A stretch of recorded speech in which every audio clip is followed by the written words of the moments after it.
भाइयों, नमस्कार।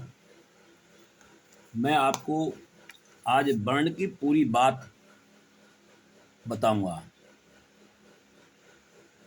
कि वर्ण क्या है, कैसे ये उत्पन्न हुआ, किस प्रकार से इसे पहचाना गया और किस प्रकार से वर्णों के द्वारा शब्दों की उत्पत्ति हुई।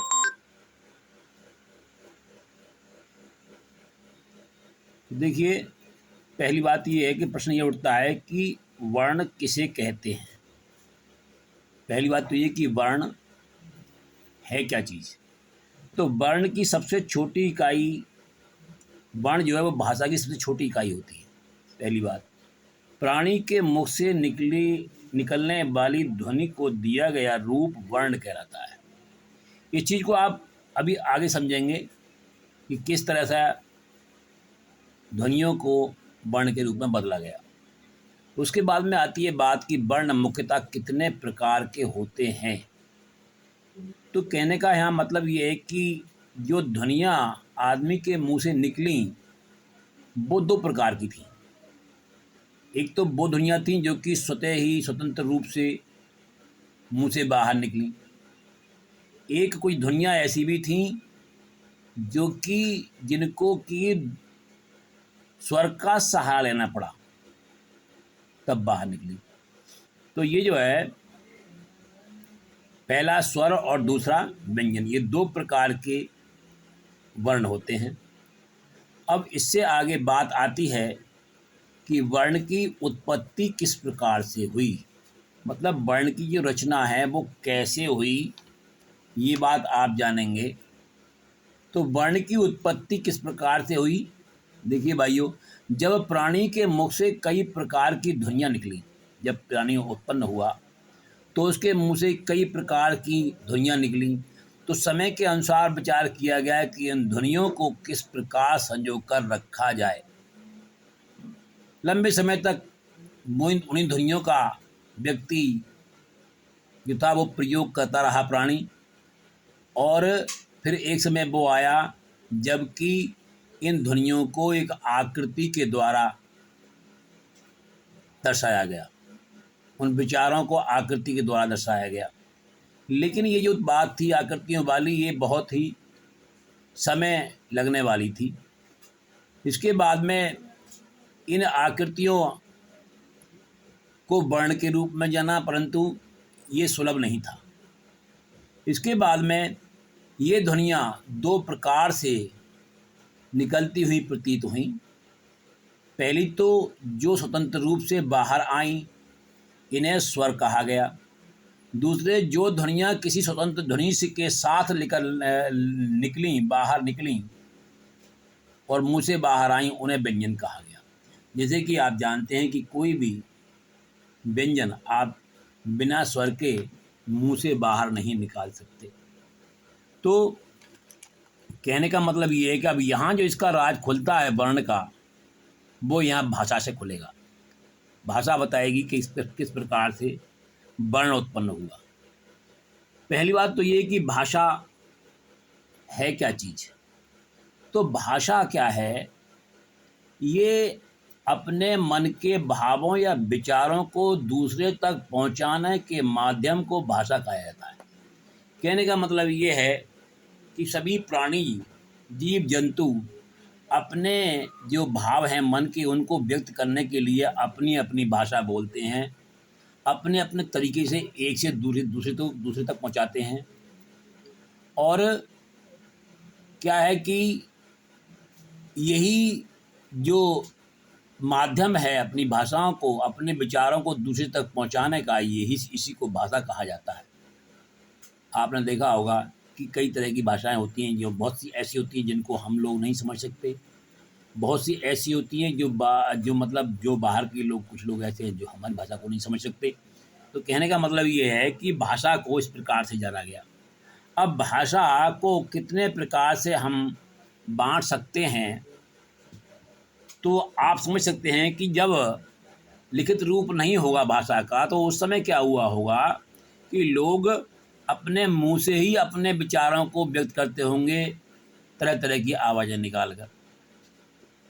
उसके बाद में इसका दूसरा तरीका और हुआ होगा, उसके बाद संकेत करने का इशारों से, जो कि गूंगे व्यक्ति इसका प्रयोग करते हैं। अब तीसरी बात आती है यहाँ लिखित भाषा की। तो लिखित भाषा को किस तरह से आगे बढ़ाया गया ये आप देखेंगे। बात आती है कि लिखित भाषा का निर्माण क्यों और किस प्रकार किया गया। तो जैसा आप समझ चुके हैं कि जब प्राणी आसपास की दृष्टि सीमा में रहा तब तक वह अपने भावों को संकेत या अपने मुंह की ध्वनियों के द्वारा व्यक्त करता रहा। जब प्राणी एक दूसरे से दूर हुआ, दृष्टि से ओझल हुआ और उसने चाहा कि मैं अपने विचारों के, अपने भावों को संजो कर रखूं, तो फिर जो है उसको लिखने की आवश्यकता हुई, उसको उन ध्वनियों को रूप देने की उसको आवश्यकता हुई।